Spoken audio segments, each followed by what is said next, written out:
But for listeners who may be in the midst of like toxic relationships, what advice can you offer to them to help them use these experiences as a catalyst to unlock to their higher self?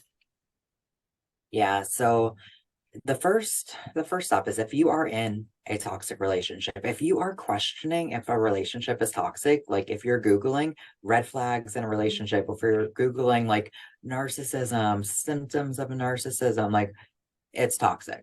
Like if you're wondering if it's toxic, it probably is.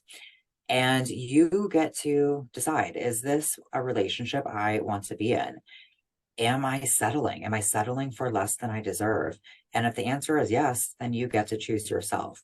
And it doesn't mean avoiding difficult conversations. It doesn't mean relationships aren't going to require some effort. But if a relationship is unhealthy and there are toxic patterns present, then choose yourself. Choose the future that you desire. Recognize your own worth. And there are so many reasons for toxic relationships. Most of them trace all the way back to childhood because it's our subconscious programming, it's our underlying attachment wounds. And that's a really important part of the healing journey, to understand all of that, because you aren't just healing from the trauma of the relationship, you're also healing from the trauma that led you to that relationship in the first place. And that right there is the key to transcending the patterns, because we have these patterns in our life, and toxic relationships are a pattern. They're a symptom. They're not the thing. And when you peel back the blanket of what these patterns are covering up, you get to see what's really there. And that's the good stuff. But the good stuff is also scary as fuck, because it requires you to see the parts of yourself that you've been hiding from. But ultimately, you can spend your entire life hiding from yourself, or you can see yourself and begin to accept yourself and love yourself and make the changes within yourself to actually become who you truly are. And it's not about becoming somebody else, it's about becoming more of who you already are. So if you are in that relationship, then decide if this is a relationship that is aligned with your truth.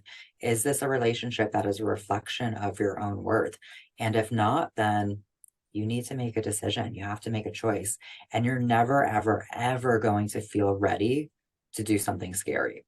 So if you're waiting to feel ready to leave the relationship, you're going to be waiting forever, because ready isn't a feeling, ready is a decision.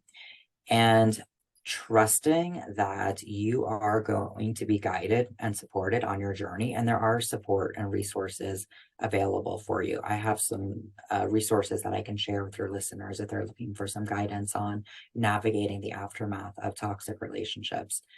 But if you are out of the relationship, then deciding the narrative that you are attaching and the meaning that you are giving to this experience. Is it something that happened to you and you are a victim of it?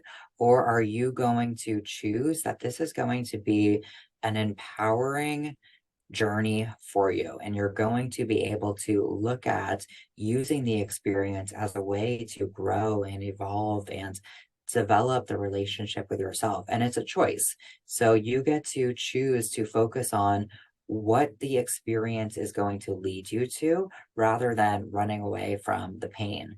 And the more that you allow yourself to process and release the trauma that you've experienced, the more that you get to let it go. Because so often we just move on from these relationships. And that's really when you continue to repeat these toxic patterns, because healing is not the same as moving on.